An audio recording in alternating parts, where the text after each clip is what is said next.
एक बार एक व्यक्ति कुछ पैसे निकलवाने के लिए बैंक में गया।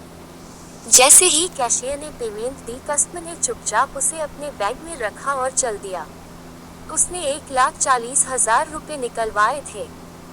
उसे पता था कि कैशियर ने गलती से 1,40,000 रुपए देने के बजाय 1,60,000 रुपए उसे दे दिए हैं, लेकिन उसने ये आभास कराते हुए कि उसने पैसे गिने ही नहीं और कैशियर की ईमानदारी पर उसे पूरा भरोसा है, चुपचाप पैसे रख लिए।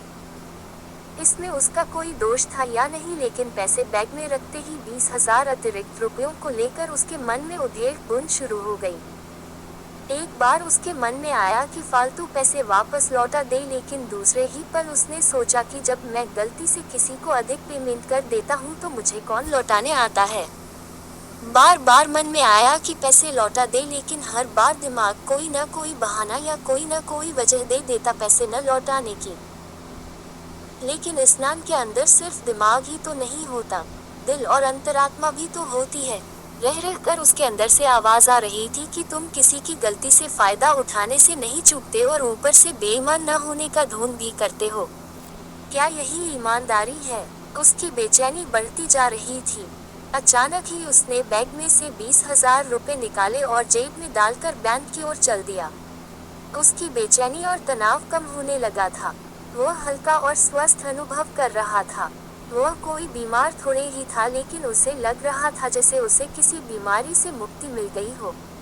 उसके चेहरे पर किसी जंग को जीतने जैसी प्रसन्नता व्याप्त थी। रुपए पाकर कैशियर ने चैन की सांस ली।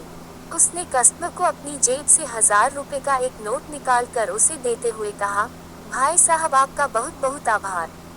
आज मेरी तरफ से बच्चों के लिए मिठाई ले जाना, प्लीज मना मत करना। भाई आभारी तो मैं हूँ आपका, और आज मिठाई भी मैं ही आप सबको खिलाऊंगा, कस्टमर ने बोला। कैशियर ने पूछा, भाई आप किस बात का आभार प्रकट कर रहे हो और किस खुशी में मिठाई खिला रहे हो? कस्टमर ने जवाब दिया, आभार इस बात का कि 20,000 के चक्कर ने मुझे आत्म मूल्यांकन का अवसर प्रदान किया। आपसे ये गलती न होती तो न तो मैं द्वंद्व में फंसता और न ही उससे निकलकर अपनी लोभावृत्ति पर काबू पाता। ये बहुत मुश्किल काम था। घंटों के द्वंद्व के बाद ही मैं जीत पाया। इस दुर्लभ अवसर के लिए आपका आभार। दोस्तों, कहाँ तो वो लोग हैं जो अपनी ईमानदारी का पुरस्कार और प्रशंसा पाने का अवसर नहीं चूकते, और कहाँ वो जो औरों को पुरस्कृत करते हैं।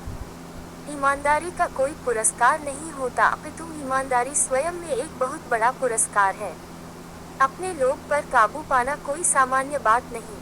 ऐसे अवसर भी जीवन में सौभाग्य से ही मिलते हैं, अतः उन्हें गंवाना नहीं चाहिए, अपितु उनका उत्सव मनाना चाहिए। एक बार